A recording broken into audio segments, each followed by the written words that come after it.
My neighbor is screaming for help outside the door, but I'm inside completely ignoring it, still doing my housework. Then a masked killer appears, brutally murders my neighbor. With every stab, her body slams against the door from the force. But even with all this commotion, I still don't turn around to look. The killer is really curious. He pounds on the glass with his fist several times, but gets ignored by me again. After disposing of the body, the killer pushes open the door and sneaks inside. I'm still writing at this moment, completely unaware that there's a criminal with a weapon standing behind me. At the critical moment, a video call from my friend saves me. I'm a deaf-mute girl. I can only communicate through sign language, that's why I didn't hear my neighbor's cry for help. Now the killer has marked me as his next target, and while I'm chatting with my friend, the killer steals my phone. After hanging up, it's about time to feed my cat, but I search every room and find nothing. Since I can't make sounds with my mouth, I have to leave the door open for my cat, hoping it will come home when it's done playing. After doing this, I pick up my laptop and get back to work. But soon a message pops up on my screen that makes me realize something's wrong. The sender is actually my own phone. I click it open and see several photos of me taken secretly. I'm terrified and immediately look toward the front door, only to discover the killer holding my phone, looking at me with a smug expression. Luckily, I react fast enough,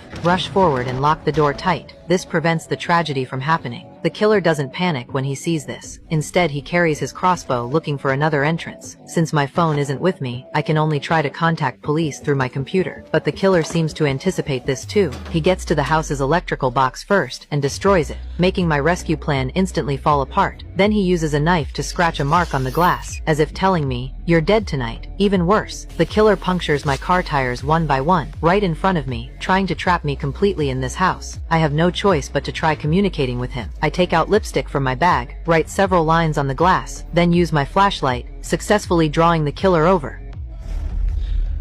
What I wrote on the glass basically says, "I didn't see your face. If you're willing to leave, I promise I won't tell anyone about tonight." Who knew the killer would suddenly stand up after reading it, then take off his mask right in front of me? Obviously, since the killer dares to show his face, that means he absolutely won't let me go tonight. Of course, the killer's not in a hurry to come in. He wants to wait for my psychological defenses to gradually collapse. That would add some fun to this game. Of course, I won't just sit here waiting to die. I find two handy weapons from the kitchen, a small knife and a hammer, then retreat to a bedroom, blocking the only door. This way, as long as I guard the window, I can make it until dawn. Didn't expect the killer to predict my prediction again. He uses my neighbor's body like a puppet, constantly tapping on the glass. Seems like he's telling me, "This will be your fate too." Just when I'm about to break down, I suddenly remember, my neighbor always keeps his phone in his pants pocket, and the neighbor's body is right by the window. Now if I can somehow distract the killer, I still have a chance to call police. I quietly take out my car keys from my bag, press the alarm button,